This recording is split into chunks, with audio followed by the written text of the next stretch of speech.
programa Fala Mulher, o meu, o seu, o nosso, o convidado especial que vocês tanto pediram.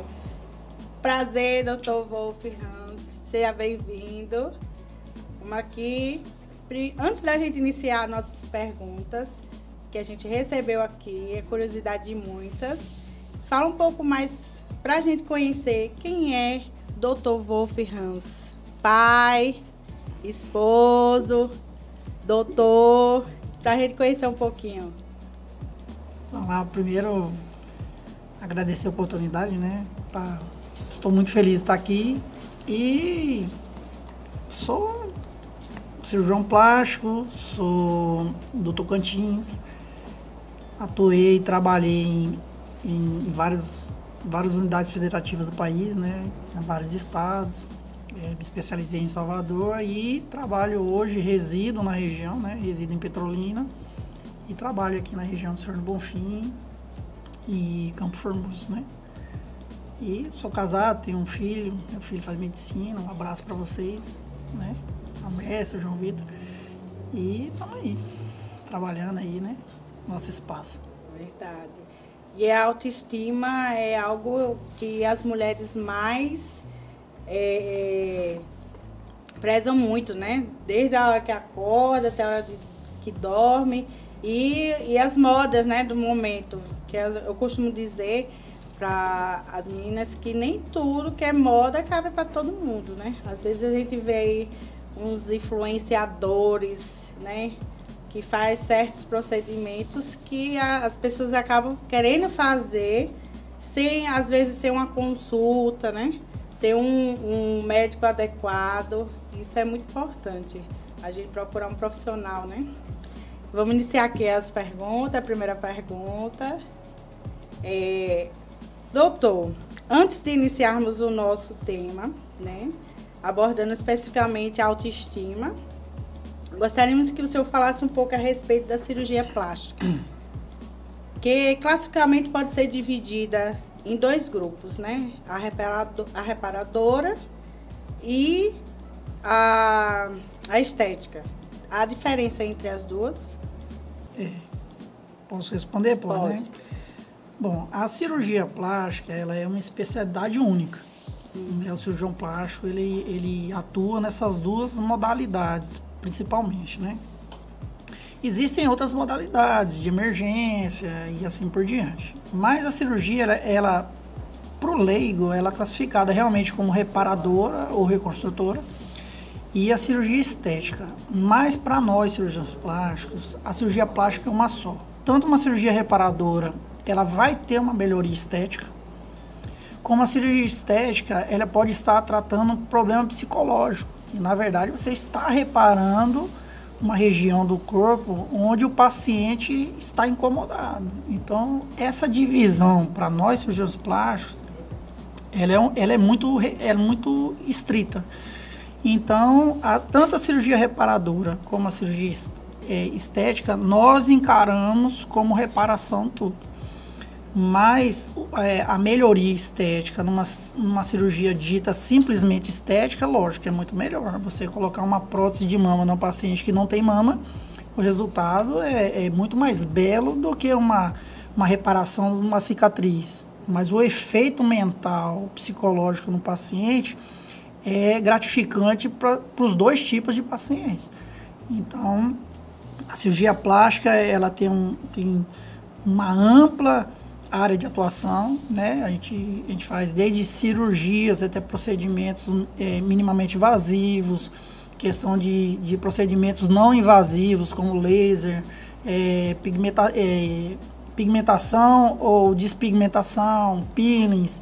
Então, é muito abrangente. Então, o cirurgião plástico acaba escolhendo um segmento que ele tem mais aptidão e por isso que existe cirurgiões que são mais reparadores, outros mais na cirurgia estética, assim por diante. Mas a cirurgia plástica é uma só. É uma só, porque eleva a autoestima, né? Exato, nos dois casos. Nos dois casos. Quais são os cuidados? Isso é uma pergunta que, para mim, é o mais importante. E eu acredito que todas que estão assistindo também vão concordar. quais são os cuidados para escolher o cirurgião plástico? Porque a gente vê assim muitos casos, né? Vê, ultimamente pessoas escolhendo profissionais, né? E acaba acontecendo algumas coisas, né?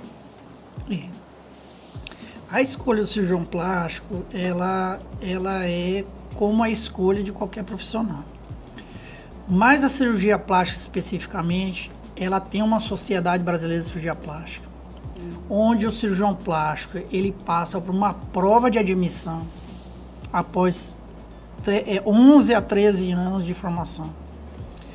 Ele é aprovado nessa prova, ele entra como membro titular, aspirante não, membro, e a partir daí ele está autorizado a atuar respaldado pela Sociedade Brasileira de Cirurgia Plástica. Então a primeira coisa que você tem que ver é se o cirurgião plástico faz parte da Sociedade Brasileira de Cirurgia Plástica ou não.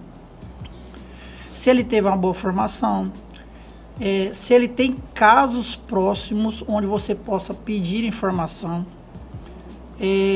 Então tem várias formas hoje, olhar a rede social, ver se é uma pessoa ética dentro da rede social, porque quem não é ético nas pequenas coisas acaba não sendo ético em coisas maiores. Então a gente pesquise antes para você estar em boas mãos. Normalmente o cirurgião plástico que faz parte da sociedade, ele tem uma boa formação, certo? Agora, intercorrências vai de paciente para paciente, muitas coisas podem interferir, como cuidado pós-operatório, ou alguns tipos de anomalia, né, de genética. Então, várias coisas alteram o pós-operatório. Então, aí são intercorrências. Mas a história natural, né, a evolução natural de uma cirurgia bem sucedida é você escolher um bom cirurgião que tenha formação, seguir o pré e o pós-operatório, que normalmente está tudo certo. Muito bem. A hora de buscar um cirurgião plástico é quando algo de aparência começa a incomodar. Que geralmente, como o senhor relatou, a pessoa sente algo incomodando o seu corpo e ela quer modificar. De tal forma que o paciente altera seu comportamento e muda seus hábitos. Isso. Assim, ó, eu acredito, eu entendi assim, qual é a hora de você procurar um cirurgião plástico, não é isso? Pronto. Isso. É exatamente isso. Não procura um cirurgião plástico só por modismo, entendeu? A hora de você procurar um cirurgião plástico, principalmente a mãe que se incomoda com uma criança que tem uma orelha um pouquinho proeminente, então assim, ou a criança tem que pedir isso, entendeu? Ela tem que estar incomodada com isso, não force a barra, ou o próprio paciente, no caso de pessoas adultas, ela se incomoda com aquela deformidade ou com a ausência daquele segmento corporal ao ponto de causar um constrangimento social para ele mesmo. Um exemplo, o paciente tem um pouco de ginecomastia, que é o aumento da glândula mamária. Ele não tira a camisa em casa, ele não vai para uma praia, entendeu? Exemplo, ou uma menina... Meu filho, ou 16 anos, ele se incomoda. Pronto, é um momento. Uma garota que não interage com as amigas porque ela já desenvolveram a mama e ela não tem mama desenvolvida, ela não vai para a praia, ela evita colocar certas roupas, então isso está causando um transtorno psicossocial. É o momento de procurar um cirurgião plástico, onde realmente a cirurgia vai reparar isso daí, ou vai melhorar esse segmento corporal, e ela vai ter uma tranquilidade, uma vida normal. Esse é o momento para qualquer coisa. Às vezes o paciente não tem culpa, por exemplo. Ele teve uma catapora quando criança, né? E aí ficou com uma cicatriz no rosto. E chegou a adolescência, fase adulta, aquilo incomoda, e ele vai lá fazer uma cicatriz de reparação, e ótimo, segue a vida, entendeu? Então, esse é o momento adequado de você procurar um cirurgião plástico. O importante é que o paciente se sinta incomodado. Se sinta incomodado. Não influenciado por alguém que fosse, ou porque está na moda. E a pessoa vai lá e faça. Porque, aquela... na verdade, acaba mudando, né? E mexe com o emocional. É aquela famosa frase, né? A pessoa não tem nada, chega no consultório e fala assim, vê aí o que você pode melhorar.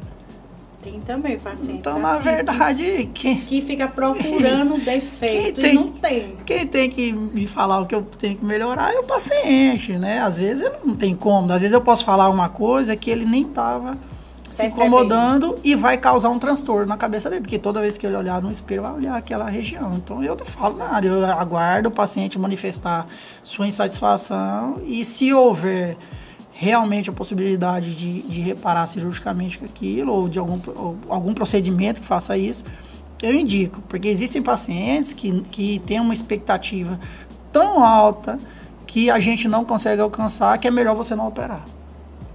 É melhor você não operar porque ele não vai alcançar o que ele quer.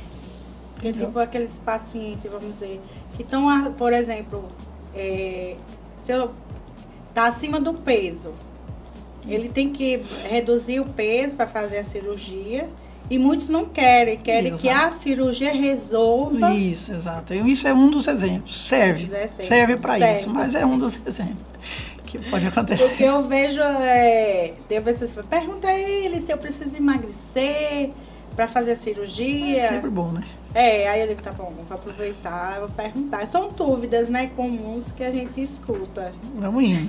Vamos indo. Atualmente, quais as cirurgias plásticas que o senhor é mais procurado para fazer? Normalmente são mulheres que normalmente têm filhos, né? Aí a cirurgia hoje seria mama, uma das mais procuradas. Lipo sozinha ou lipoabdominoplastia, né? Blefaroplastia, que é a cirurgia das pálpebras, né? Tanto superior como inferior. Rinoplastia e acho que são essas. As principais são essas. Principais são essas, né? Da parte estética. Né? Essa semana, quando a gente começou a comentar sobre que o senhor ia estar aqui no programa, eu estava até aí na porta, aí o pessoal ficou, ai meu Deus, eu vou aproveitar para assistir o programa, porque eu quero fazer minha barriga. Sempre assim, a barriga ou a mama. A mama. Que é o que o senhor acabou de falar, que é os principais, são as principais, né? Hoje o Brasil, hoje disputa com os Estados Unidos o primeiro colocado. Eu lembro que eu assisti um programa que é americano. E eu só estava ouvindo mais falar cirurgia, era só Estados Unidos. Agora o Brasil está concorrendo mesmo. Não, ele disputa existe uma alternância de liderança. Brasil e Estados Unidos. Sempre tem um ano que o Brasil opera mais, tem outro ano que os Estados Unidos opera mais, mas estão bem páreos. Vamos ver aqui. No momento da consulta, é importante que o cirurgião transmita a confiança, que o paciente se sinta mais seguro? Perfeito. A consulta da cirurgia plástica, a gente não busca uma doença, mas ali é o momento da paciente expor toda a sua insatisfação e suas dúvidas, e o cirurgião, da mesma forma, ser uma pessoa honesta com o paciente e realmente expor todas as possibilidades possíveis para aquilo, que às vezes não é só uma, às vezes tem várias possibilidades. A confiança do cirurgião plástico no paciente e do paciente no cirurgião plástico é essencial para o sucesso da cirurgia. Os dois têm que estar em sintonia, né? Inclusive de projeção de resultado. O cirurgião tem que passar até onde ele pode chegar e a paciente tem que entender até onde o caso dela pode chegar. Então, a confiança é essencial nesse caso. Se você não estiver confiante no cirurgião, não opere. Não opere. E se o cirurgião, por algum motivo, acender a luzinha vermelha e falar assim, não opere essa paciente, é melhor que o cirurgião não opere. É bom para os dois lados. Então, a confiança é essencial. Por isso que eu falo, busque informações sobre o seu cirurgião, sobre o comportamento dele no pré-operatório, o comportamento da equipe no pós-operatório. A relação desse cirurgião, pacientes próximas que você pode ter contato e conversar com ela sobre o resultado da cirurgia e assim por diante. Mas é essencial, essa confiança como tudo. Mas na cirurgia plástica, ela tem que ser mais próxima ainda. Que é onde o paciente tira as dúvidas ali, tudo, para não ir para casa e ficar ainda. Será? Fica que, na verdade, a gente fica com aquele medo porque a gente não entende, né? Mas na hora tem que entender. Na hora tem que entender, tirar todas as dúvidas ali, sair já com tudo certo. E se não entender, ficar com dúvida, ficar insegura, quiser que o marido, acompanhante, sei lá, vá junto, volte 1, 2, 3, 4 vezes até as dúvidas e as opções estarem todas apresentadas. Aí sim é o momento de operar. Não opere com dúvida. Uma coisa que o senhor acabou de falar que eu achei muito importante e relevante é esse acompanhamento da equipe, não só do médico, mas a equipe. Porque às vezes tem aquela dúvida, será depois do pós? Eu vou ter aquele acompanhamento, eu vou ter aquela assistência. E eu já fiquei sabendo que a equipe de vocês é maravilhosa. Aproveitar. Elogio para as meninas aí, ó. Pronto. Aqui no bastidores. Parabéns, equipe, toda a equipe. Eu escuto a equipe central. bastante. Olha que sempre que entro em contato, estão ali dispostas a tirar dúvida, ajudar. E até o paciente, né, que eu vejo que elas vão também. Isso é muito importante. O pós-operatório, ele é essencial. É essencial. Ele interfere no resultado da cirurgia. Ele interfere no resultado da cirurgia. E a alimentação? A alimentação é muito importante também. Para que o pós, né, Você seja... é o que você come. Verdade. Antes e depois da cirurgia. Oi, outra pergunta aqui. Antes de se submeter a um procedimento cirúrgico, o paciente deve se preparar fisicamente para obter resultados significativos. Que até o senhor já introduziu o assunto. Olha só, não é que é obrigatório o paciente ser um atleta, você está entendendo? Mas hoje em dia, a atividade física e a boa alimentação, elas já fazem parte de um estilo de vida saudável. Então, o paciente que se submete a uma cirurgia, por menor que ela seja, que a cirurgia plástica não é uma cirurgia tão pequena assim, entendeu? São cirurgias de 4 horas, 5 horas, então assim, são cirurgias longas. É um trauma. Então, o corpo tem que responder a esse trauma de forma saudável. Então, quanto mais bem preparado o paciente estiver, fisicamente, nutricionalmente falando, melhor a resposta desse paciente. Ele tem mais força abdominal para levantar sozinho, ele tem uma agregação de proteína maior, ele tem, provavelmente não tem problemas de vitamina, hipovitaminoses. Então, não é que a gente quer que só opera atleta, não é isso. Mas a gente sempre orienta, é bom emagrecer? É sempre bom emagrecer. Porque quando a pessoa está tentando emagrecer, ela está cuidando da alimentação, está cuidando da sua saúde, está cuidando da sua atividade física. Então, provavelmente, ela vai estar mais saudável do que esse mesmo paciente sedentário. Então, é por isso que a gente sempre fica estimulando, perca um pouco de peso, melhore a alimentação, evite comidas, bebidas que fazem mal, entendeu? Então, é por isso que a gente bebidas alcoólicas, né? Não é bom. E alimentos inflamatórios. Exatamente. Existe, inclusive, acompanhamento nutricional se o paciente quiser, entendeu? A gente indica nutricionista, endocrinologista. Às vezes o paciente tem um problema endocrinológico, um problema tireoide, que a gente investiga, entendeu? Então, é importante. Tem que fazer tudo isso daí, porque interfere no pós-operatório, na recuperação pós-operatória, no caso, né? Gente que às vezes não quer comer coisas que não pode. Comer pizza, hambúrguer... derivados do leite, isso tudo interfere. Vai interferir. Aí não fica a dica aí, meninas.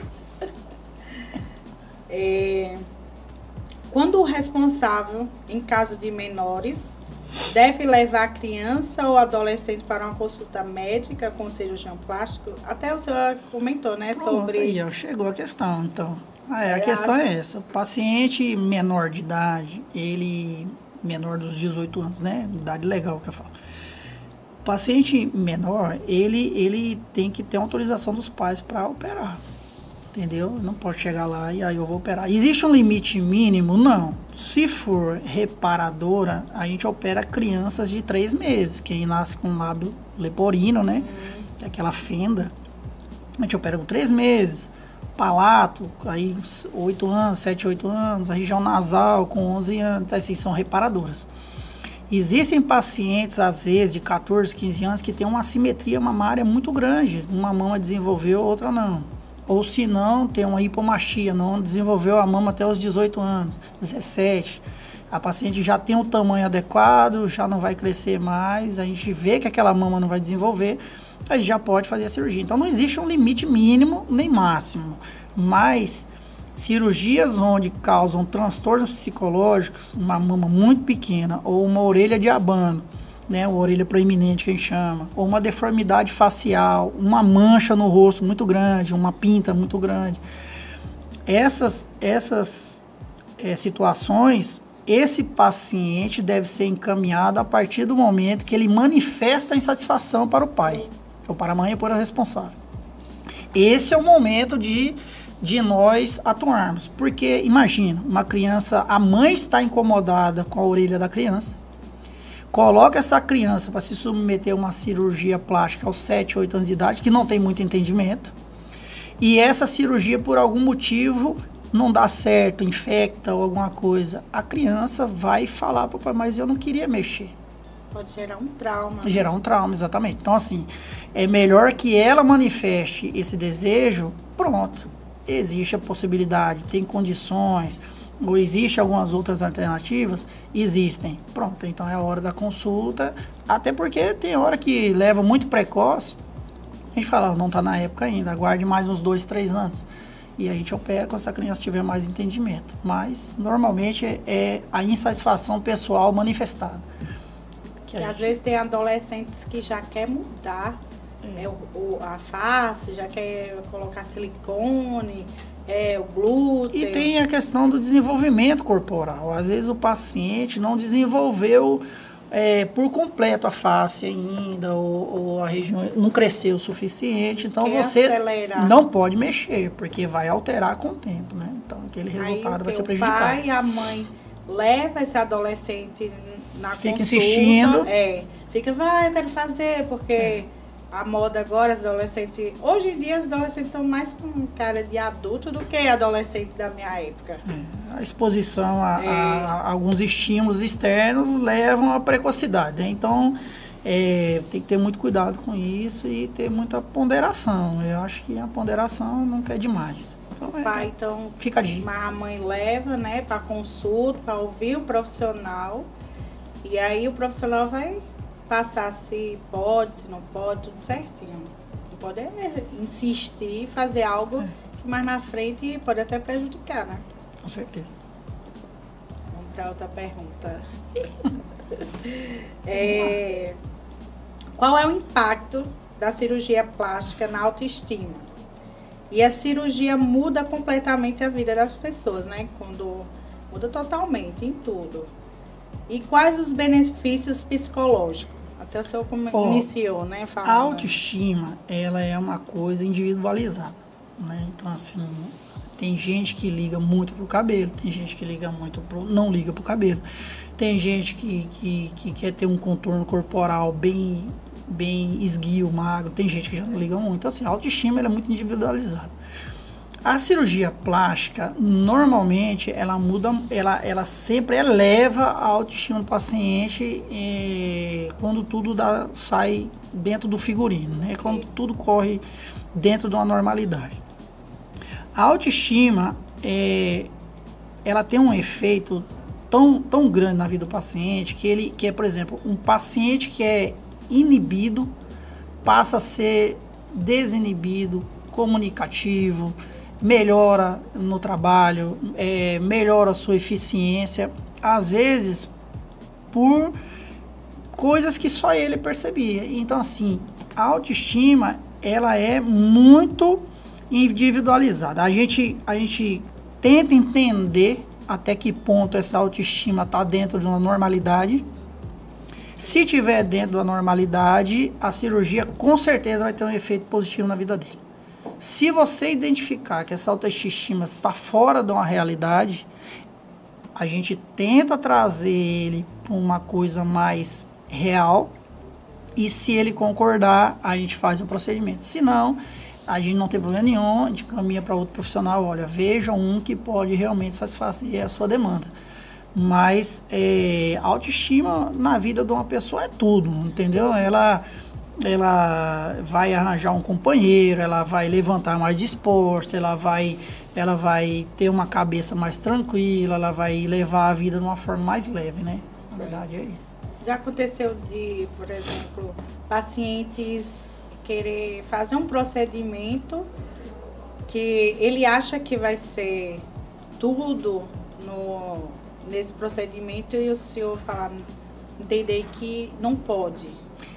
Existe sim, com certeza. Eu nunca tive oportunidade, né, de ter isso. Existe uma patologia que chama dismorfismo, onde o paciente culpa o insucesso da sua vida por defeitos físicos. Então, por exemplo, eu não arranjo emprego porque meu nariz é torto, eu não arranjo emprego porque eu não sou tão belo.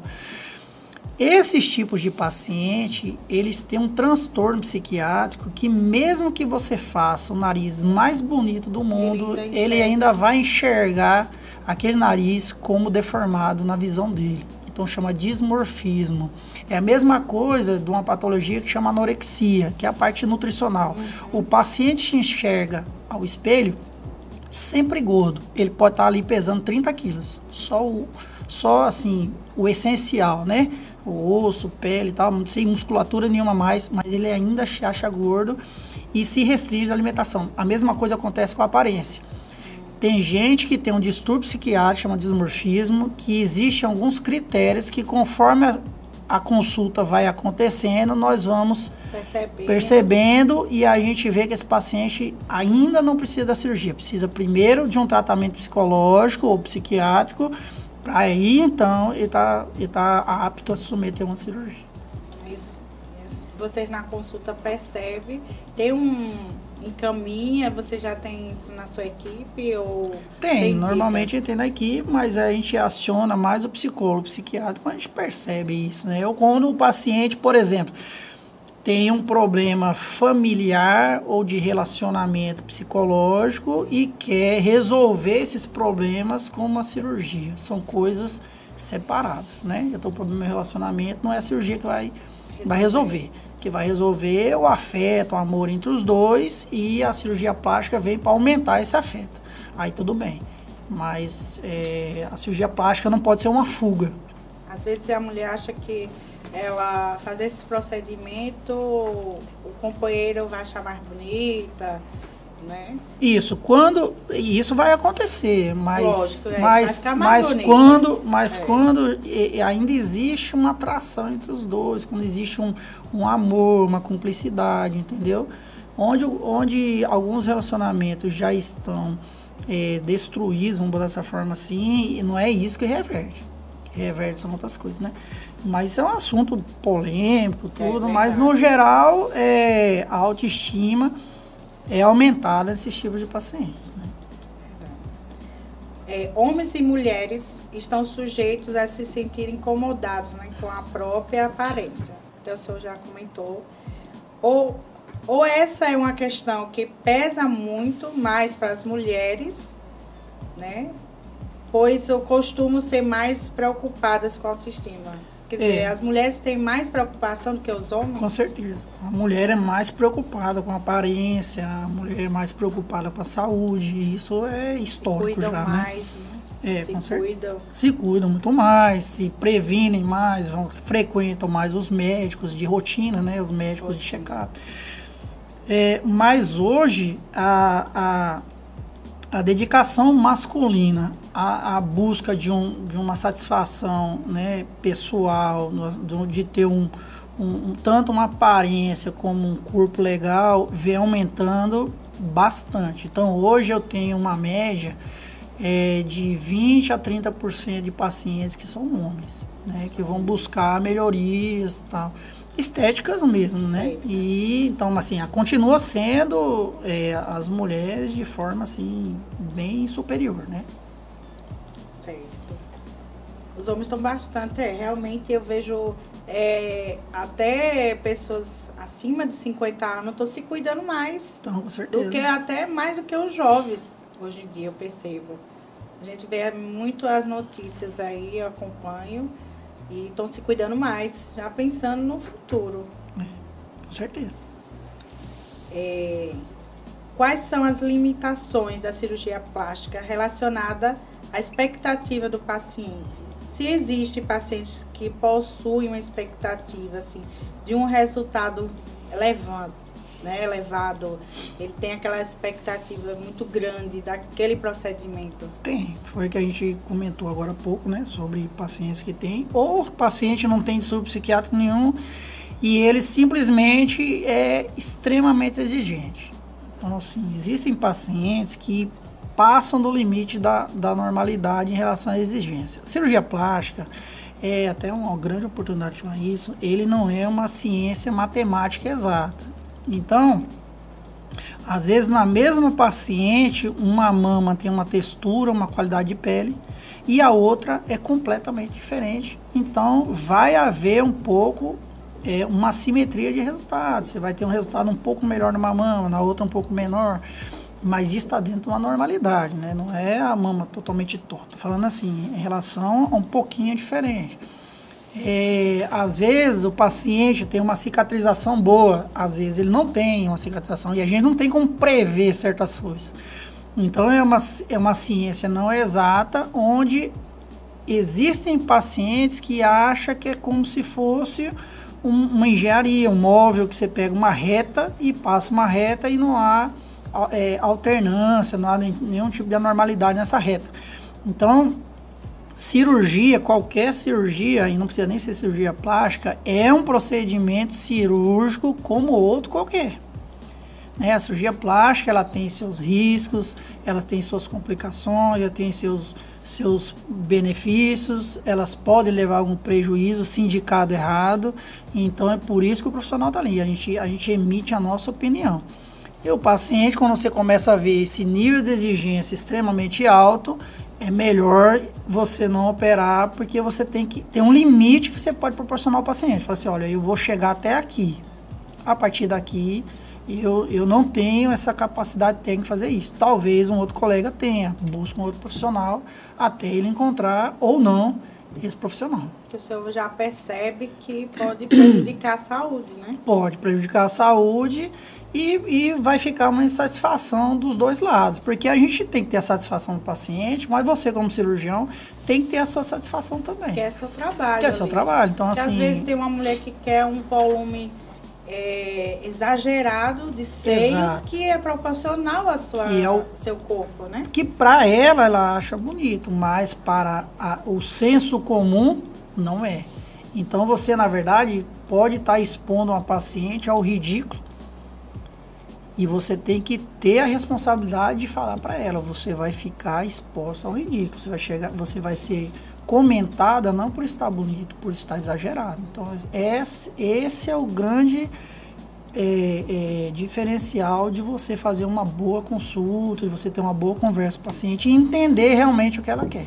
Que além do exagero, né, pode afetar a coluna também? Pode sim. Pode sim. Do mesmo jeito que existem pacientes que têm indicação de reduzir a mama por um problema na coluna, se a paciente não tem problema nenhum e ela começa a ter uma carga exagerada e não tem estrutura para isso, vai começar a prejudicar de alguma forma, né? Cada organismo funciona diferente. Por isso que o senhor falou que vai do resultado de cada um. Cada paciente. Porque às vezes tem um paciente que, minha vizinha fez tal coisa, eu quero igual a ela. E ela vai com aquela expectativa de ser a mesma coisa que ele, não é, porque cada organismo é diferente, né? Tem as medidas, tem as estruturas, né? Cicatrização, pele, qualidade de pele, tudo é diferente. A paciente deve seguir à risca as recomendações do cirurgião no pré e no pós-operatório para que não ocorra nenhuma complicação. Como o senhor já explicou, é muito importante seguir nas orientações antes e depois. Aí Isso. o senhor explica melhor quem está nos assistindo. Desculpa. As orientações pós-operatórias, elas normalmente elas vêm por escrito. São orientadas pelo WhatsApp também para ficar registrado. A paciente deve seguir e deve entender que uma cirurgia, o pós-operatório, existem etapas. Existe a etapa dela ficar um pouquinho inchada, é demasiada. Existe a etapa de retirar um dreno, se for o caso, tiver um dreno. Existe o tempo de tirar os pontos. Existe o tempo de fazer a drenagem linfática. Existe o tempo de usar a pomada correta para o período. Então, assim, tudo isso é orientado e a paciente deve seguir e entender que o final da cirurgia dela é um processo. Existem algumas cirurgias que o resultado é imediato. Assim, apareceu aquele resultado, não muda muito. Mesmo assim, ele evolui. E existem cirurgias, como a lipoaspiração, que você já vê um resultado inicial, lógico, mas o edema é tão grande que não tem aquela forma final ainda. Isso leva 3, 4 meses para que para que o resultado quase definitivo apareça. Então, é um processo, deve ser seguido. E sempre que você tiver dúvida, escute o seu cirurgião. Não escute a vizinha, não escute um familiar que às vezes nunca passou, nunca tiveram experiência com um processo desse e ficam dando orientações absurdas. Né? E os pacientes seguem. Por incrível que pareça, eles seguem. Ainda mais no interior, que o vizinho gosta. Igual jogar pó de café em sangramento. Não existe, não tem sentido, só vai sujar. Isso é um exemplo que não é cirurgia plástica, mas são crenças populares, entendeu? Verdade. Então, é melhor você comprimir, levar ao médico e lá ele vai tratar. Já surgiu paciente de não querer usar adequado a meia, a cinta. Eu não quero usar, me sinto apertada. Isso. Aí a gente orienta e explica o porquê daquilo. Entendeu? Ninguém vai colocar uma cinta à toa no paciente. A gente explica quais são os benefícios, o porquê daquilo. A gente mostra casos na literatura de quem não usou. Olha o que acontece quando não usa. E a gente acaba com uma conversa bem tranquila, a gente acaba convencendo o paciente. Tudo é uma conversa esclarecedora. Se você explica direitinho para o paciente, ele entende, ele é colaborativo. Entendi. Agora, quando falta informação, é que ele começa a buscar informações paralelas e é onde vem a informação que vai ser deletéria para ele, que vai ser prejudicial. Que às vezes o paciente não presta atenção na equipe que manda, mas vai lá no Google pesquisar e lá tem diversas informações que não é para ele. E muitos relatos, caso, né? E muitos relatos ruins, porque assim, o normal é tudo dar certo. Entendeu? É igual um avião. Se você for na internet, você vai ver desastre de avião. Mas hoje tem mais de 1000 aviões voando ao mesmo tempo e nenhum caiu. Tá? Então, o normal é que tudo corra... Tudo ok. Ok, de forma normal. Tudo tranquilo. Alimentação correta. Isso. Para que tudo fique conforme, né? Quais são as cirurgias que mais mexem com a autoestima? Assim, que mais a pessoa, quando vai se olhar no espelho, ela vai dar... Eu acho que as cirurgias mamárias e abdômen, né? Porque é o que realmente incomoda a mulher. Faz com que ela não exponha seu corpo num país tropical igual ao nosso, né? De colocar uma roupa mais curta ou ir para um ambiente de piscina, de mar, então acho que são as mais impactantes. Existem cirurgias na face, mas aí normalmente é de rejuvenescimento. Mas as que mais impactam mesmo normalmente a cirurgia de aumento mamário, cirurgia de lipoabdômen, são as que mais chamam a atenção do pessoal. Eu tenho muita vergonha de usar biquíni, não porque a minha barriga era feia, mas como eu tive 3 filhos e a barriga era muito grande, eu fiquei com aquele potinho. Então eu me achava assim, quando eu olhava, mesmo que tenha no quadril, o corpo, assim, não, que eu não achava tão assim, mas era a barriga que me incomodava. Eu sei, eu nem tanto, mas a barriga, aí eu queria usar maiô, só maiô. Já meu esposo falava, não, seu corpo é muito bonito, use biquíni, eu quero ver você de biquíni. E às vezes eu usava biquíni para agradar ele, mas eu não me sentia bem. Para mim, na minha mente, como o senhor falou, o psicológico é muito importante. Com certeza. Na minha mente, as pessoas estavam me olhando e achando feia. Uhum. E aí eu só pra você, às vezes a pessoa não estava nem olhando para você. Não estava nem aí. Mas é assim mesmo, mas impacta mesmo, é isso aí.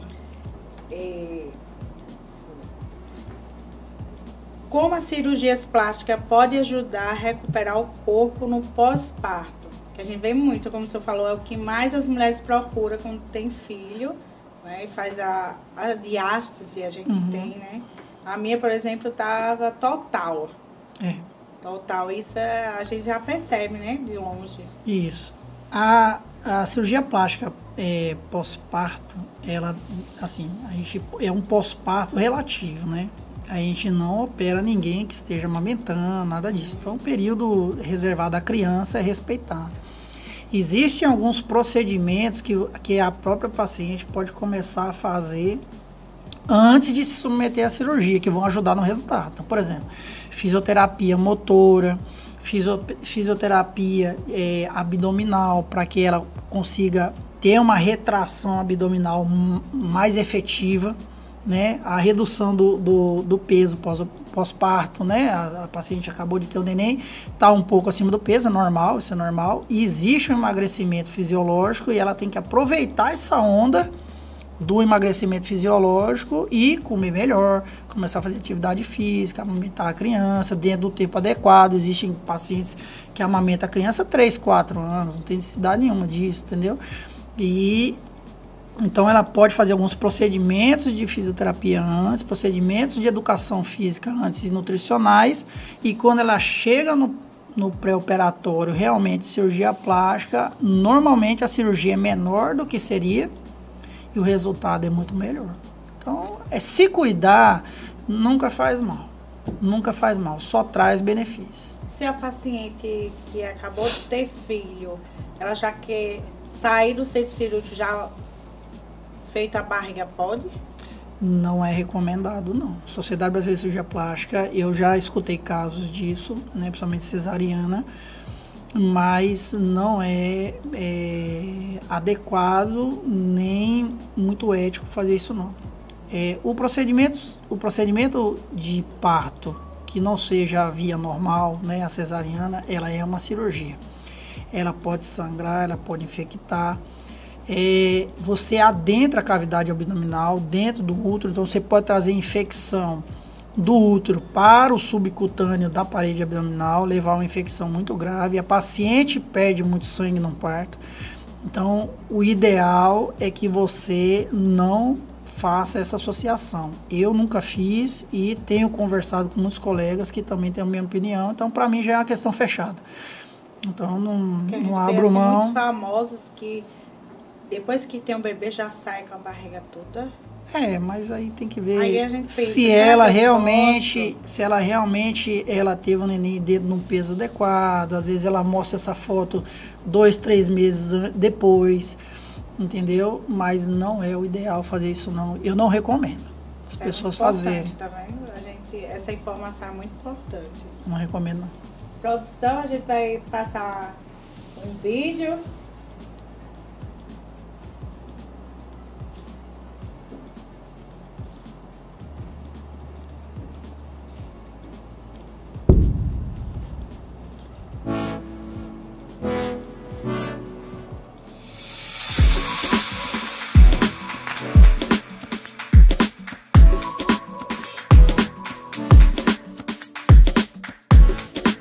Meu nome é Keila, sou enfermeira, trabalho com o Dr. Wolf já há 3 anos e alguns meses, não lembro exatamente. Eu sou responsável pela agenda do Dr. Wolf, cuidar do pré e do pós-operatório, da parte administrativa, né, aqui entre Bonfim e Campo Formoso. Também orientação aos pacientes, né, no pré e no pós-operatório, assistência, tirar dúvidas. É tanto eu quanto Juliana, né, que cuida também do pós. Mas Juliana fica na parte mais técnica, ela entra mais nas cirurgias e nos procedimentos. A outra é só 4, e aí vamos pedir pra ela ser depois que a gente voltar de Campo Formoso, né? É porque senão ela pega o contato da paciente lá e fala que a gente vai marcar pra quando a gente voltar de Campo Formoso, que é melhor. Vou pegar lá. Quando o Dr. Wolff chega na clínica, geralmente pela manhã nós, né, eu e Juliana já estamos na clínica, a gente já preparou a sala dele e a nossa sala. Então quando ele chega, geralmente os pacientes já estão aguardando. Então aí nós colocamos a primeira consulta na sala dele. Ele vai fazer a consulta. Se tiver algum pós-operatório, eu coloco na nossa sala. Vou para retirar ponto, nós vamos retirar o ponto, em seguida a gente chama ele para ele avaliar o acompanhamento do pós-operatório. Na IMAIS ele só faz consultas, mas na clínica Inovar, às vezes tem pequenas cirurgias que faz, né, no meio das consultas. Tem botox, preenchimento, harmonização, né, facial. E nesse tempo, quando ele está fazendo uma consulta e tiver algum botox, aí nós colocamos o paciente na nossa sala e preparamos o rosto do paciente. No tempo 1 e no tempo 2, né, que são 2 tempos da anestesia, para depois a gente chamar ele para fazer o procedimento. E nisso nós vamos adiantando a rotina, né, das consultas. Quase uma profissão repórter, né? Só faltou ir para emergência, que eu não vou. Vai com outro, comigo não.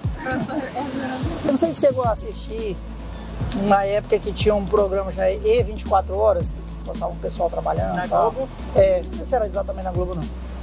Teve um daqueles lá, do hospital que passava lá, o Hospital Mandaqui em São Paulo, que eu fiz meu internato lá, né? A parte da formação da medicina. E eu vi os que foram meus residentes, que foram meus professores lá atuando, e é muito pior do que aquilo que eles mostram, entendeu? Que se passa no dia a dia dentro do hospital, dificuldades, a tristeza no familiar, perder um familiar lá, por idade mesmo, às vezes, por uma doença inevitável, né, assim, sem tratamento, um câncer. Aí vem a luta daquela pessoa, não sabe, entendeu? Então, não entende, na verdade, né? Doutor, a gente tá indo pra onde agora? Campo Formoso. Formoso? Campo Formoso. Aí eu vou fazer o atendimento lá no Hospital São Francisco, lá em Campo Formoso. Quanto tempo que eu estou trabalhando lá, isso? Eu acho que eu tenho 5 anos lá. 5 anos em Campo Formoso. Tem 5 anos que eu vou pra lá. Já faz uma parceria com o hospital, tem mais ou menos uns 5 anos. Trabalho só no hospital mesmo lá, tendo a parte particular.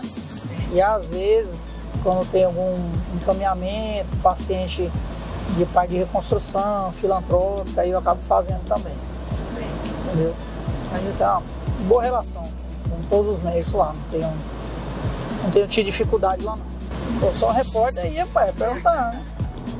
Entendeu? Aí tem meu telefone pessoal, né? Se há qualquer dúvida, qualquer emergência, tem o telefone das meninas também. Então a paciente sempre está em contato, comunicação com a gente. Faz cirurgia reparadora, acho que vale a pena. E cirurgia reparadora você faz? Entendeu? Mordida de cachorro. Acidente de face, faz. Aí eu gosto de fazer, para reparadora, entendeu? Sim. Tumores cutâneos. O senhor é especialista em estética, né? Isso, não. Eu sou cirurgião plástico. O cirurgião plástico, quando ele tem uma boa formação, ele é da Sociedade Brasileira de Cirurgia Plástica, normalmente, dentro da sua formação, ele aprende tanto a parte estética como a parte reconstrutora. Então, normalmente, todo cirurgião plástico da Sociedade Brasileira de Cirurgia Plástica, ele é capacitado a fazer cirurgia reparadora. As minhas já sabem o que eu estou falando aí, já escutaram umas 10 vezes isso já. Ele é o quê? Ele ganhou o The Voice Kids. The Voice Kids, e ele é de Bonfim. Ah, entendi. Aí Bonfim inteiro recepcionou, fizeram campanha. Legal, pô. Foi o primeiro baiano a ganhar o The Voice Kids. Legal. Ele ganhou uma coisa, né? Juliana ficou muda. Mas toda viagem é mais que conversa. Juliana tá gerando. Juliana tá igual a lagartixa só, né? Né, Juliana? Só de boa. Juliana que não é conversa, tá quieta. É igual a gerando. Tô trabalhando. Trabalhando, né? Trabalhando interno. Trabalho interno. Aqui é bonito aqui, viu? É, pra serra ali, ó. Casa lá em cima, vamos lá. Casa. Todo aqui na beira eu tava ficando que bota um tijolo lá em cima. Comprar o burro lá em cima. Um dia chega. Um dia eu ganho o The Voice Kids. Eu vou lá pra cima. Vocês sabem, a gente já viu, né? Se toda quinta que o Dr. Wolf passa aí querendo uma casa lá em cima da serra, ele botasse um tijolo, já tava batendo o telhado já. Tava com 4 quartos já, viu? Eu queria saber que horas que começa a sua rotina. Normalmente eu acordo 6h30, por aí. Dependendo do dia, se for cirúrgico, aí eu acordo mais ou menos 5 horas da manhã. Né? Se tiver cirurgia no primeiro horário, né, que normalmente é 7, 8 horas, aí eu acordo normalmente entre 5 e 5h30. Quando não tem cirurgia ou a cirurgia mais tranquila, normalmente eu acordo 6h30. E aí, quando há uma possibilidade, eu vou para academia, faço atividade física e depois eu vou fazer a cirurgia. Essa rotina, eu acho que desde quando eu me formei em medicina, em 2008. 2008? Desde 2008 eu tenho essa rotina, mais ou menos. Antigamente era pior, hoje ainda tá melhor já. Antigamente eu dava plantão, né? Então já saía de um plantão já direto para o trabalho e tal. A vida de médico é meio puxado, né? Isso. A vida de médico é um pouco puxada, mas essa rotina especificamente aí tem em torno aí mais ou menos uns 10 anos mais ou menos.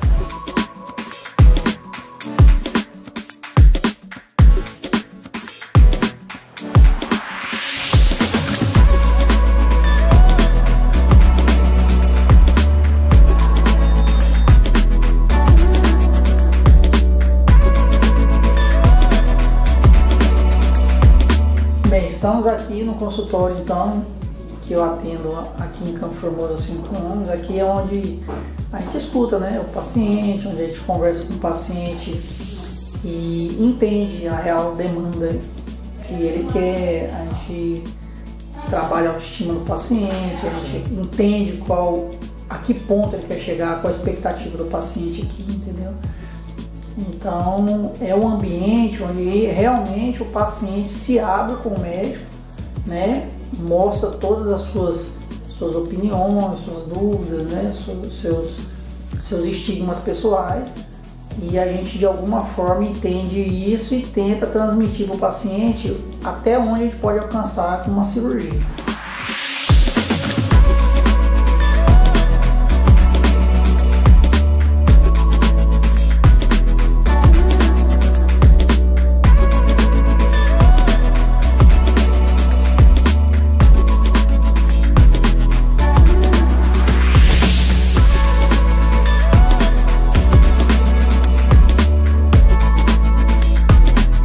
Agora?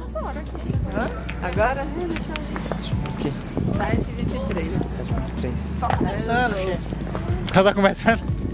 Vai atender ainda lá? E a clínica ainda estiver aberta.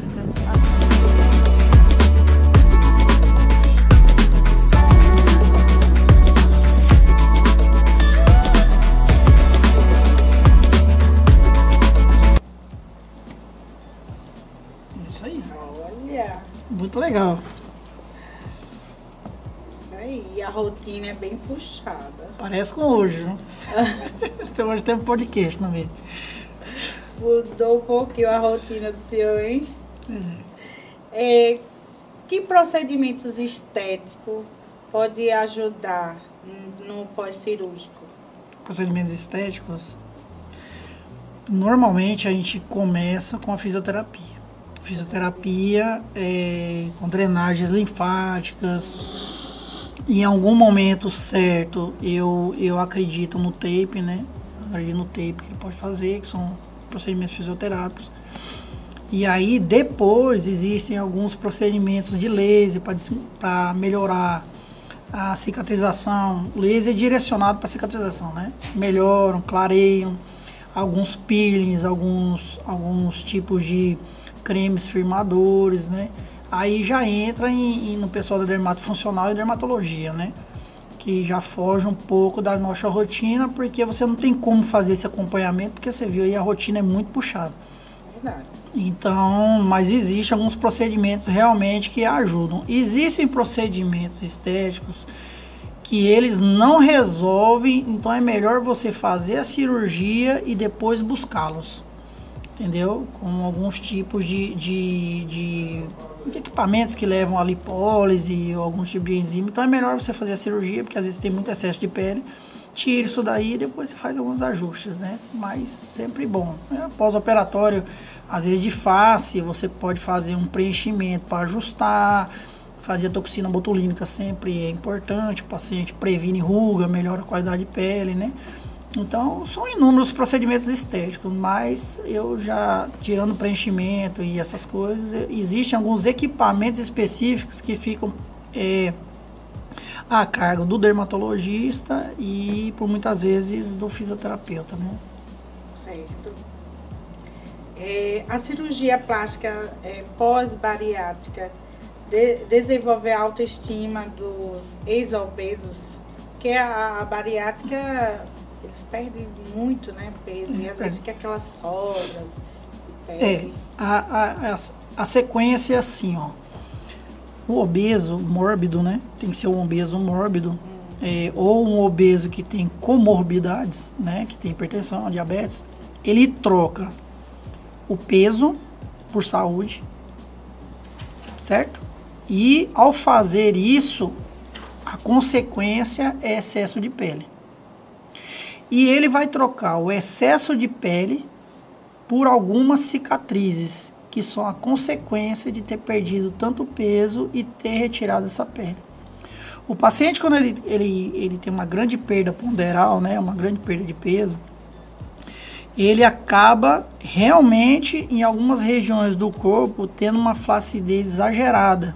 E não existe outro procedimento a não ser cirurgia para corrigir isso. A autoestima do paciente, ela muda, assim, completamente, né? Porque ele já tem o que ele queria, que é a saúde, né? E agora ele quer a aparência também, porque ele se sente tão bem, não tem ninguém que com saúde não queira estar bem. Faz parte, inclusive, da definição de saúde, o bem-estar mental e social, né? Então, assim, a partir do momento que o paciente ganhou a saúde, deixou de ser hipertenso, melhorou o diabetes, ele vai querer também estar bem, vai querer, né, se expor, então acaba se submetendo a uma cirurgia que essa sim é uma cirurgia, por definição, reparadora.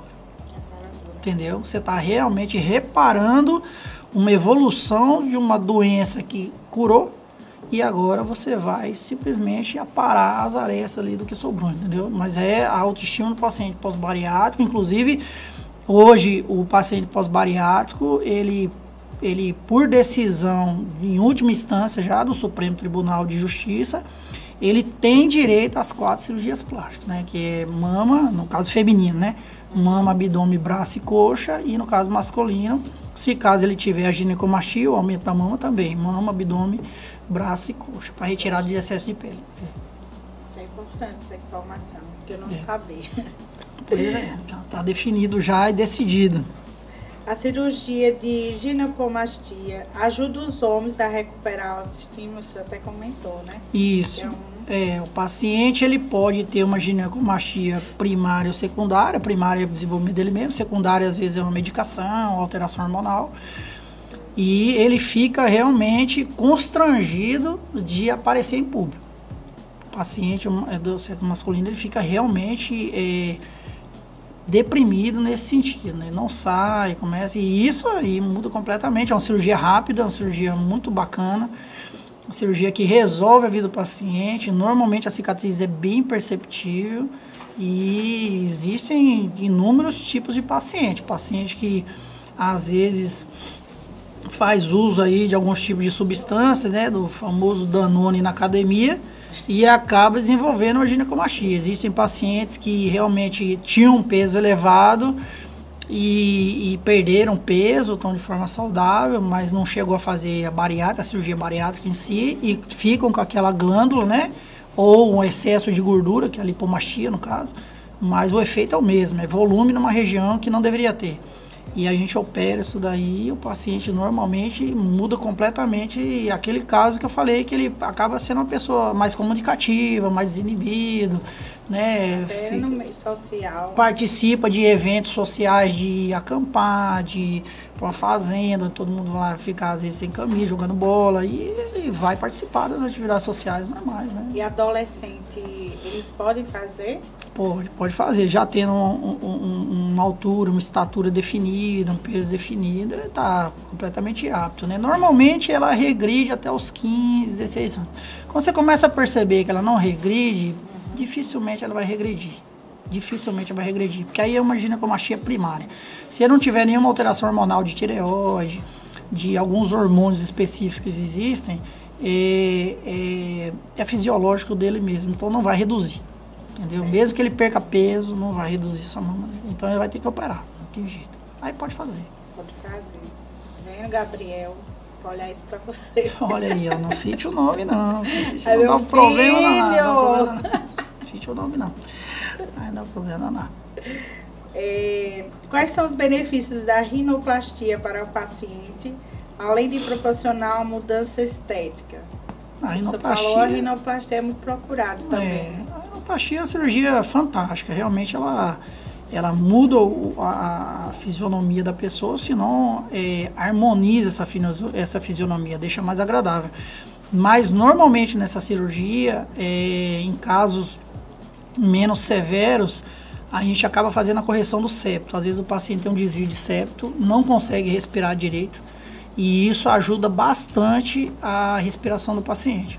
Às vezes, quando ele tem problemas internos nasais, um corneto hiperdesenvolvido, ou algumas coisas mais internas, a gente pede auxílio ao otorrinolaringologista, que é o especialista na região interna do nariz.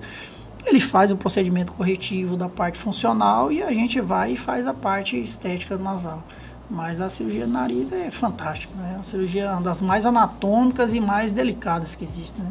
E é o que mais a pessoa vê, né? Logo Isso, assim, exatamente, de cara. Né? O nariz é uma coisa que está no centro do rosto, né? Cite alguns maus hábitos que pode afetar o pós-operatório em uma cirurgia plástica. Maus hábitos: tabagismo, alcoolismo, a ausência de retorno é um hábito, né? O paciente simplesmente não dá retorno.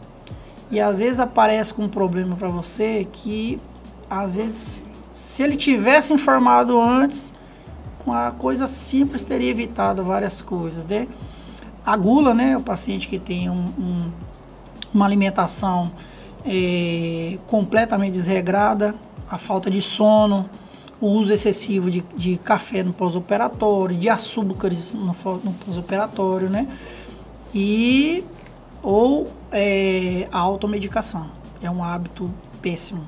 Ele às vezes, algumas medicações, quando o paciente não está cirurgiado, elas não interferem, mas existem medicações que interferem, inclusive, na cicatrização, e o paciente não sabe.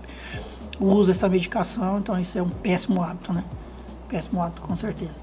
Então, são os hábitos todos os hábitos deletérios, né? Todos os hábitos prejudiciais, com certeza, vão interferir no pós-operatório, com certeza. E no pré também, o tabagista vai com certeza, não é uma boa cirurgia dele, entendeu? Ele vai ter alguma dificuldade de recuperação, né? Ou quanto mais fumar, mais prejudicial, né? Sim, proporcional. É proporcional, né? É proporcional. Quais são as cirurgias, essa o senhor já até comentou, mais populosa, masculina, que transforma a sua autoestima, o senhor já até comentou, que mais os homens procuram? Ginecomastia, com certeza.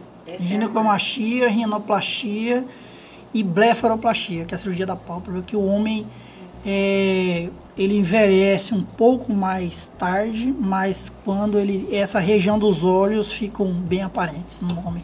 É o que mais destaca. É o que mais destaca no homem. Às vezes o rosto nem tanto. Um preenchimento, um botox já disfarça, mas a região dos olhos chama bem a atenção. E a parte de autoestima mesmo é a ginecomastia, né? Que é o prejuízo social, né? No caso. O abdômen é menos. Menos, é mais lipo. O homem normalmente é mais lipo, né? Abdômen é quando o paciente ou perdeu muito peso e sobra pele, ou ele fez a bariátrica mesmo, a cirurgia bariátrica mesmo. Aí já tem indicação formal, né? Certo.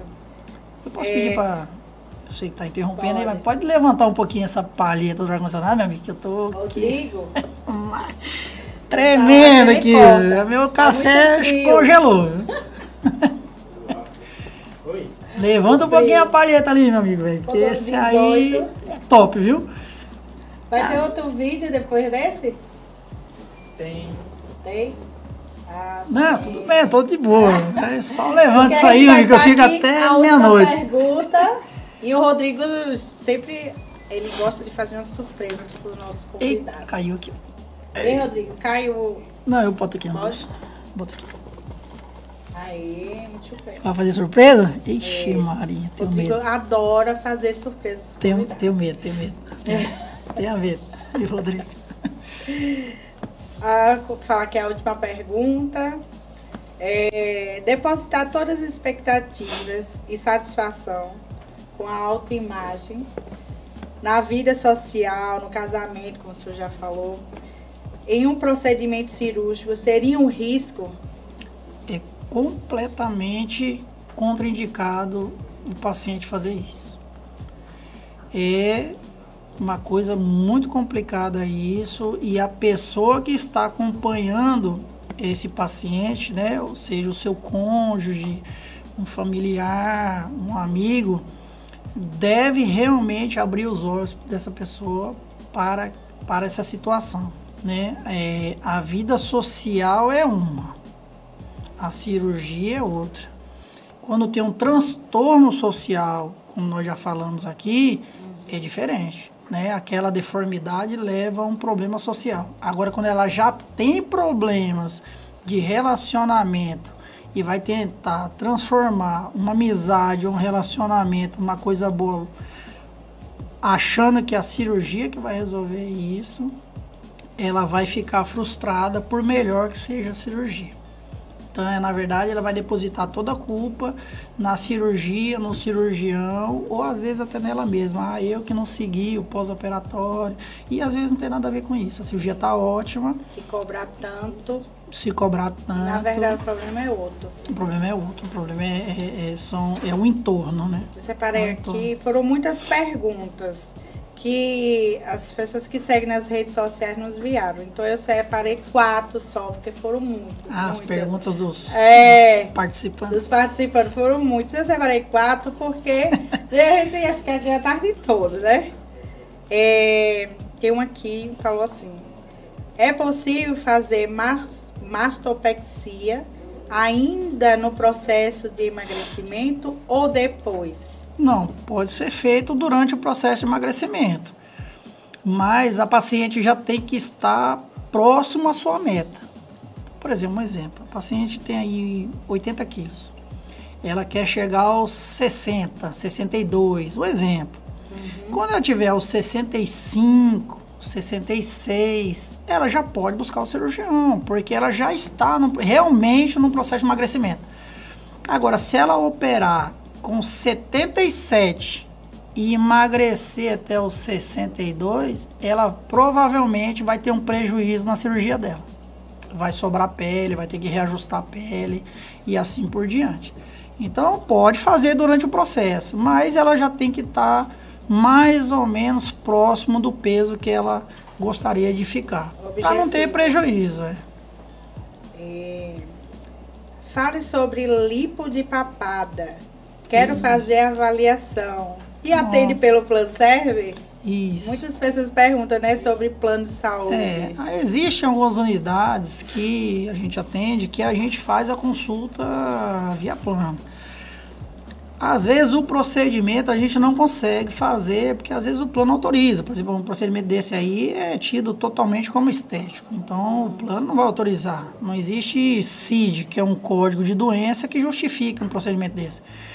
A lipo de papada, que o pessoal chama aí, que a gente chama de lipo de subimento, é um procedimento rápido, existem suas indicações, mas se o paciente tiver flacidez de pele nessa região, a cirurgia não é lipo de papada.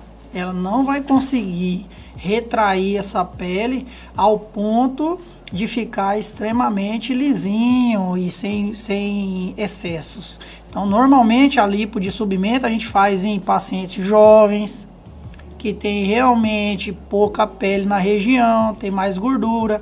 A fisioterapia pós-operatória é muito importante para ajudar essa pele a retrair.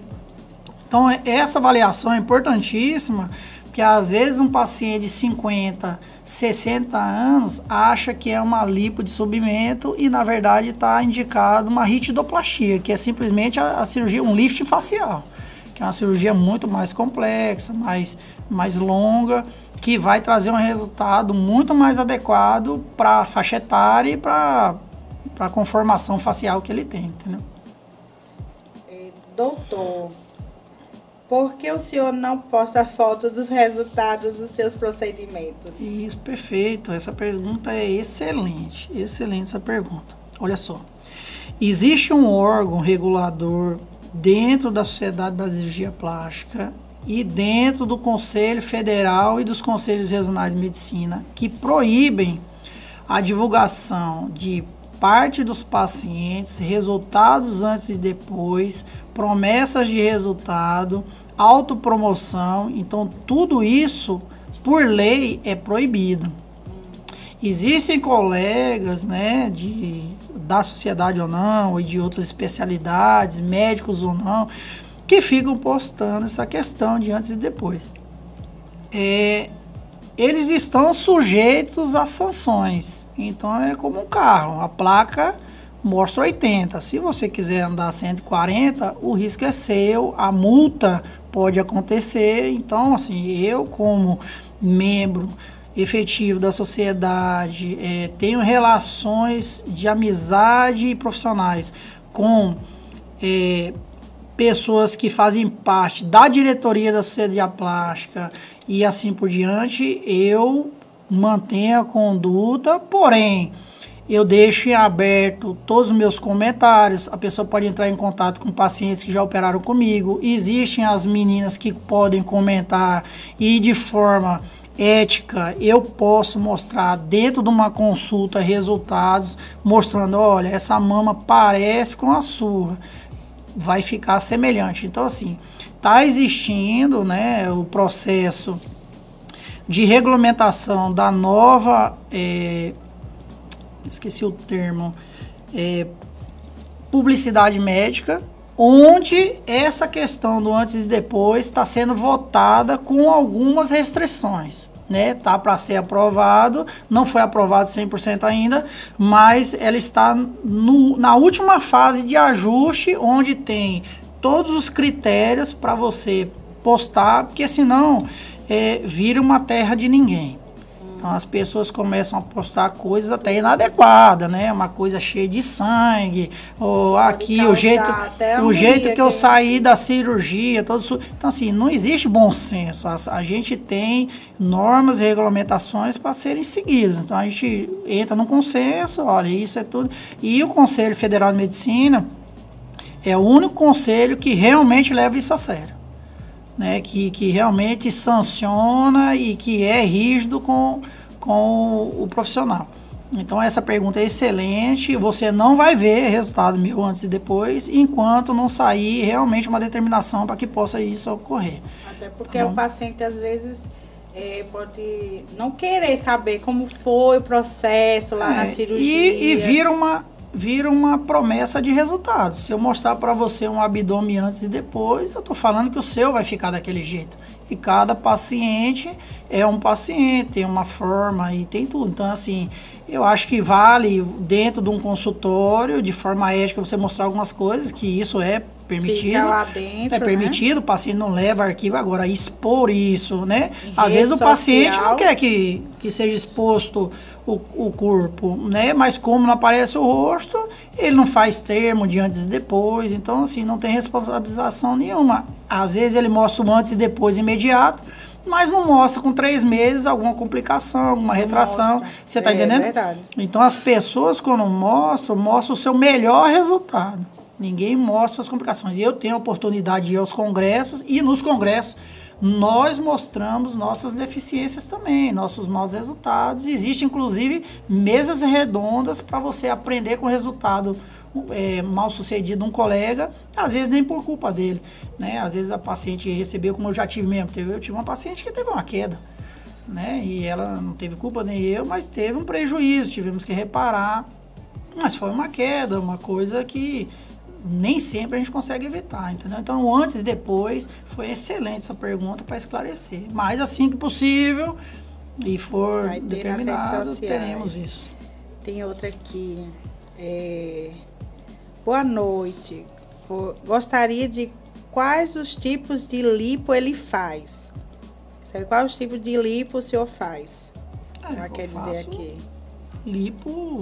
Lipoaspiração é lipoaspiração. Existe lipoaspiração abdominal, de coxa. Existe lipos que chamam lipo HD, que é simplesmente você lipar mais um pouco, né, mais agressivamente do que seria o normal. E existem alguns aparelhos que são usados após a lipo que causam uma retração da pele. Aí tem vários nomes, Renuvion, Unistep, laser, esses são nomes de aparelhos, né? Alguns têm liberação da Anvisa e alguns não. Então, tem muita gente fazendo cirurgia sem a devida liberação. É o tal do 80 por hora, né? Eu vejo aí fazendo essa moda agora, lipo, é LED ou é laser? Lipo LED, que é um tipo de aparelho, né? É o aparelho que você usa pós a lipo. Mas existe um limite. As pessoas estão querendo substituir a abdominoplastia por uma lipo. Isso não existe.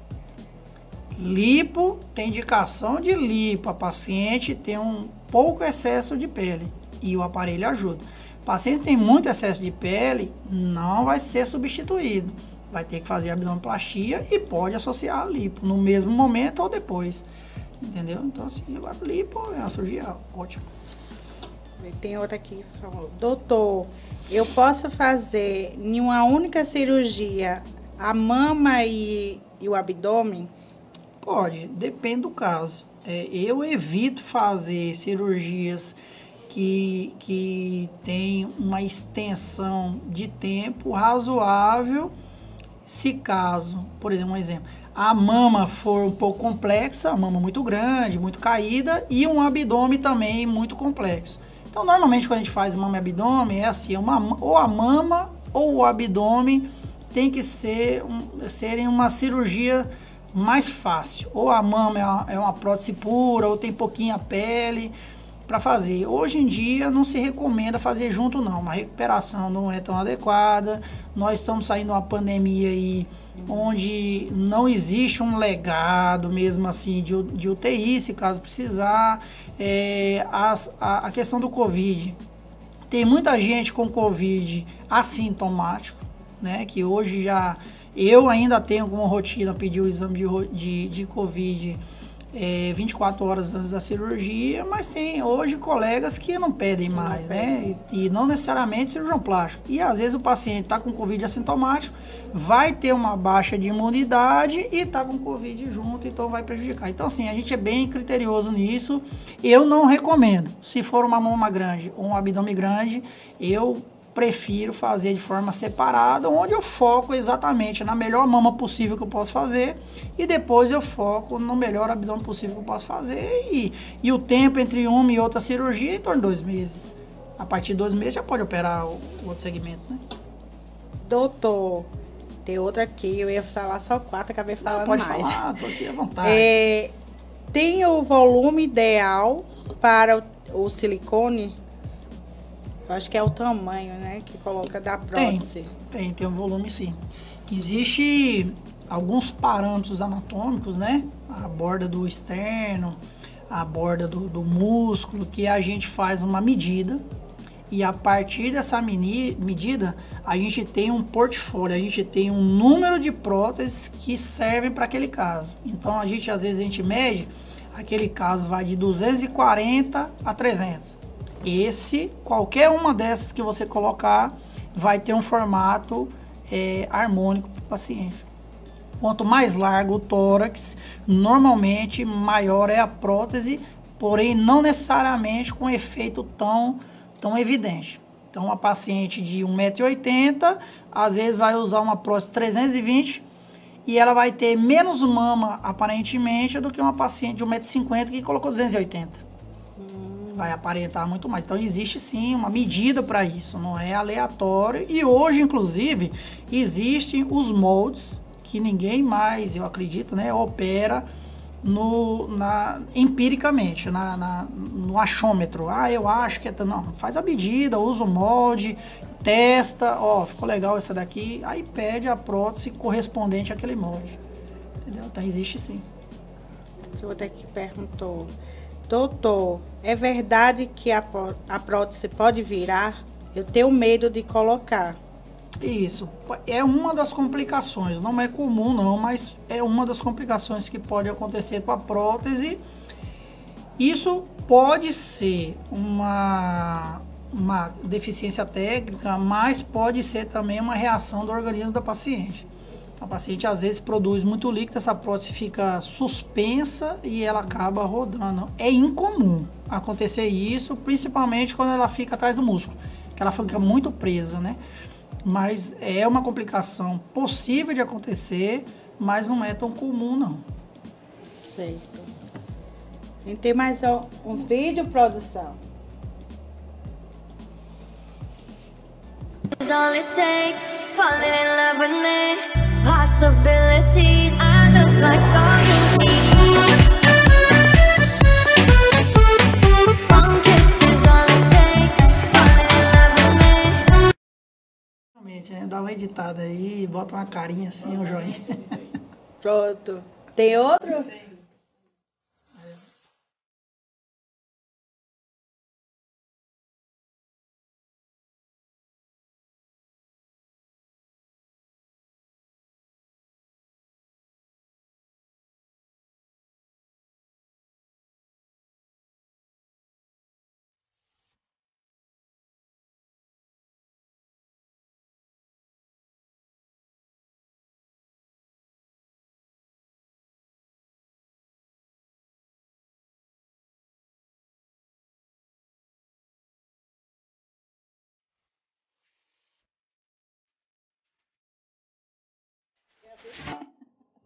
Legal. Muito bom. Nova Clínica em Petrolina, né? Petrolina. Tô atendendo lá na Easy. Isso. Falar nisso, o senhor abriu recentemente em Salvador, né? A clínica. Tá na última fase de abertura, tá na fase de vigilância sanitária e todas as partes legais, né? Mas o projeto é realmente ter uma clínica em Salvador também, né? Uma área de atuação que eu atuo lá toda segunda e terça-feira. E a clínica, um projeto um pouco mais amplo do que cirurgia plástica, né? São alguns projetos pessoais também lá. Mas no momento certo a gente falaremos sobre isso. Aí você vai atender Petrolina, Bonfica, Formoso e Salvador. Eu já faço isso. Salvador, eu atendo Salvador hoje. Petrolina, na Easy, na área Brasil, né? Mas eu tô já migrando para Easy. Em Senhor do Bonfim, atendo na IMAIS, na Inovar, no Espaço Paulo Cardim. E em Campo Formoso, opero no Hospital São Francisco. Né? Atendo e opero no Hospital São Francisco também, né? Exclusivamente. Então, normalmente minha rotina são essas 4 cidades. Né? Que já... Em breve, Salvador. Salvador eu atendo, mas não em clínica própria. Né? Aí eu sim. vou para clínica própria daqui a um mês, 2 meses mais ou menos. Que bom. A gente encerra o programa, foi muito bom. Se deixar, a gente vai ficar aqui, ó. Foi rápido. Conversando. Foi rápido. Foi rápido porque o senhor Foi. tá ainda vai atender mais, né? Sair daqui. Vou aqui daqui. Senão ia ficar até umas rotina, horas né? aqui. Já Ó, as estamos meninas já estão ali, ó. Já estão ali as apertando meninas. já. Muito obrigada. Eu espero que o senhor tenha gostado. Foi ótimo. Você volte Parabéns. sempre. Sempre que tiver uma novidade aqui, as meninas passam para mim, a gente volta de novo mostrar aqui no programa. Parabéns aí, viu, pelo podcast. Muito legal, muito confortável, muito aconchegante. No cafezinho aqui, tava um frio danado, ar-condicionado ótimo. É isso. Obrigada. Parabéns aí, muito sucesso aí, que tudo dê certo. Obrigada. Então, encerramos por aqui e voltamos na próxima terça-feira. Até lá.